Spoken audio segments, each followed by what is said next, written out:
Okay, in this video, I'm going to show you how to add data forms to your websites, your pages, or your blogs. You can pretty much put them in any section within our CMS. If you haven't created a data form yet or have not watched the video on how to create a data form, you should watch that. But to access data forms, you're going to come over here to templates. You're going to click on data. You're going to click on data forms. And this is where you can create your data form. This is just an internal name. Name it. Select a workspace if you want.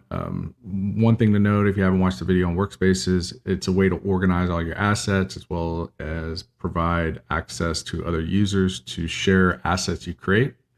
More importantly, for data forms, any lead that comes into that data form will also come into that workspace if you assign a workspace.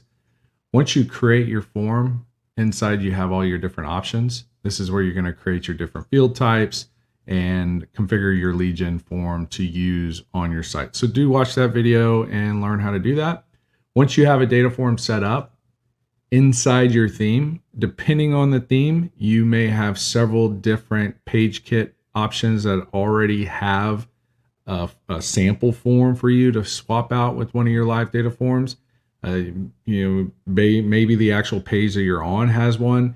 Anytime you have something like that, so for instance, in the Bootstrap, you have an option here for the hero to have a data form here. This is just a sample form. This is not a form that's pulling from your list of data forms. To access the list of data forms, you're going to hover right around the form. There's a little div right there. You just click on it, and you're going to see your data form options over here. All you have to do is select whatever data form that you want to use, and that'll replace the sample data form with your live data form. Simply hit save, and now your site is live with this data form. What's really cool is you don't have to edit here at all. Any changes you make to the data form will automatically be updated. So for instance, in this example here, I may want to, let's just add a message box. So here on the Near Me demo, I'm going to hit add field. I'm going to say message. I'm going to choose a text area and I'm going to hit create. I can also rearrange these. Let's say I want to grab the phone here to be above my email. So in my data form inside my builder, it's going to automatically do all that for me. Reorder. So no need to ever edit this. As a matter of fact, if you do edit it, it'll override with whatever you have in your data form. Just note anytime you want to switch it out or change anything, change it in the data form section. If you want to swap it out, just remember there's a little border around your form that you can choose a data form to switch in between at any moment. And I'm actually using that form for another demo. So I'm going to go ahead and delete these real quick, get those out of there. And I'm going to bring my phone back over here. So again, it'll change automatically for you. You don't have to worry about editing or changing or doing anything inside the builder. Just select your data form and choose it. Now, let's say you want to add a data form in any section within your site that you've built either your own custom block or you're using a block here and you actually want a form in here, or maybe you want to add a newsletter form in the footer and it's not provided in one of the page kits. We have a components widget that you can do. So for instance, let's say I want to put a form inside this section.